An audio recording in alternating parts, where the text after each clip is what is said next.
हर घर से मुजाहिद निकलेगा। तुम कितने मुजाहिद मारोगे? एक शोर उठा है जुल्मत में। तुम कब तक उसको दबाओगे?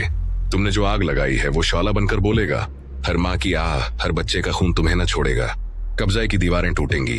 ये ख्वाब नहीं, सच होगा। माँ ने बेटे को रुखसत किया, आंखों में नमी, दिल में दुआ। फलस्तीन के जरे जरे से अब कहर का तूफान उठेगा। जा बेटा हक की राहों पर, ये जंग है अल्लाह की रिजा।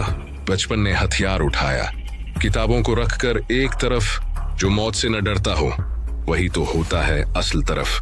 तुमने जो बस्तियां जलाएं वो खाक नहीं चंगारी थी। जो माए कत्ल की तुमने वो जिंदा जावीद कहानी थी। तुम जुल्म को जीत समझ बैठे, ये जीत नहीं रसवाई है। एक दिन आएगा महशर का, फिर कैसी तुम पर छाई है। हर करब वो बला की सरजमीन अब कुर्बानियों की पहचान है। जिस मिट्टी को तुम रौंद रहे हो वो जन्नत की मेहमान है। ये खून की नदियां बह जाएं पर हिम्मतें कमजोर नहीं। फिलिस्तीनी जब तक जिंदा है तुम्हें कभी चैन नसीब नहीं। तो सोच दरा ए जालिम, कब तक जुल्म चलेगा तेरा? जब रब का हुक्म उतरेगा फिर अंजाम होगा तेरा। हर घर से मुजाहिद निकलेगा, हर दिल में जज्बा बोलेगा। ये खून का हर कतरा अब इनकलाब का रिश्ता खोलेगा।